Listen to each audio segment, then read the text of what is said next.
So in my last video, I went over the fact that I have just purchased a 2007 Mazda Speed 3, and I freaking love driving it. And I also went over the reason that I'm currently not driving it is because of the ever so popular and usually deal killer VVT issue. So let me go over the reasons I did buy it.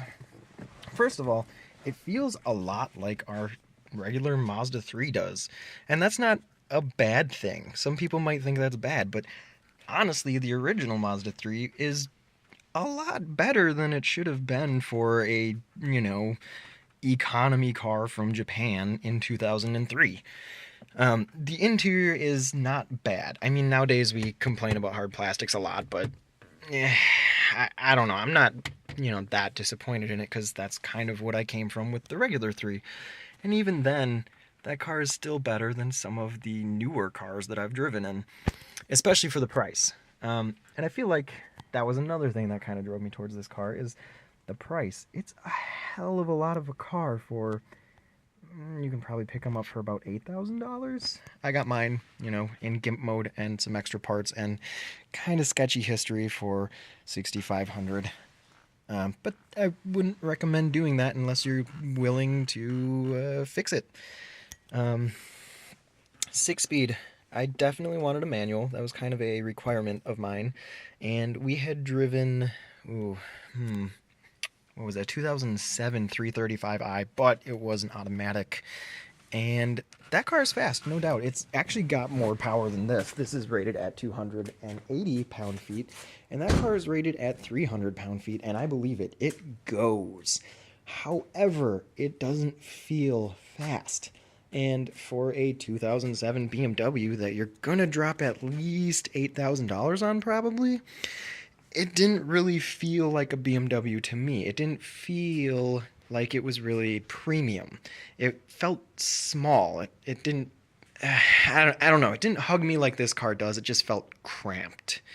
And that's another, for the regular Mazda 3 even, it just fits like a glove. So as soon as I slid into this car, I knew it was what I wanted. And then there is the acceleration. The regular engine in these things, the 2.3 turbo, I don't know why I said regular engine, but I mean off boost, the car really, it isn't a slouch. It still has power, but as soon as you get up towards about 3,000 RPM, you feel the turbo kick in, and oh, that feeling is fantastic. It's kind of what I imagine, older 911 turbos feel like. When it comes on like a freight train. There's no mistaking that you definitely just hit 15 psi, I think is stock. This one's running, I want to say 17 or 18 on the Stage 2 Cobb tune. I'd have to double check, but it's a lot, and you feel it.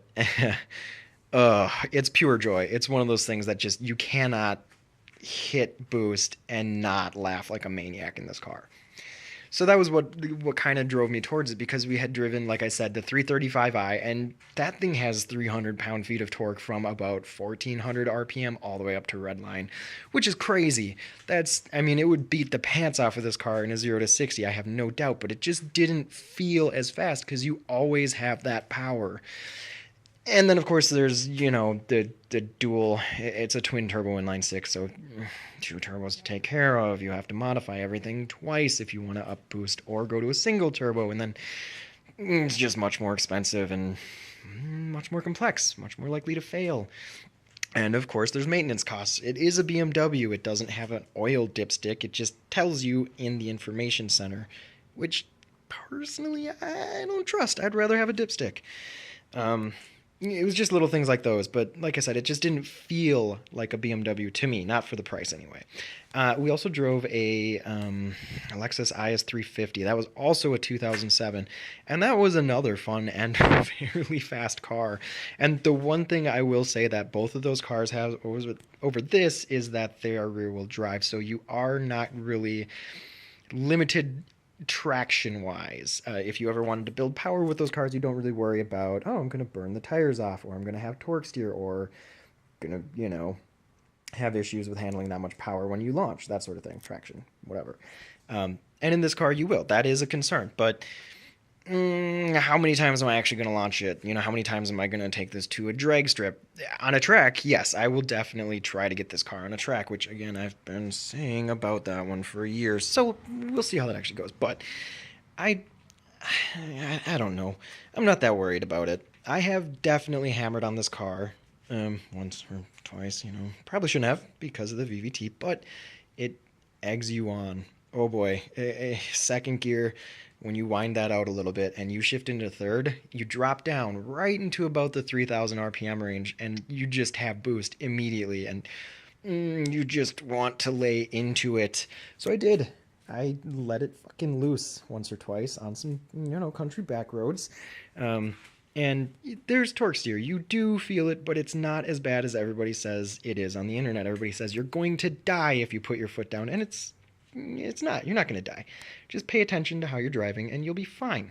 That was pretty much the reason I ended up with the Speed 3 was because A, extra parts, decent price. I knew the issues going in. I knew what the cost to fix the issues going in was. And the other cars I just really wasn't that impressed with. And from a tunability scale, obviously this thing already has the access port. It already has parts that'll allow me to push a little bit more horsepower out of if I want to. You know, that sort of stuff. It's kind of nice that I already have it. I don't have to spend another $2,000. I just have to fix it. This is the Stage 2 power pack. You get an intake. It's a much bigger intake than the factory one. The other thing is they have this downpipe here.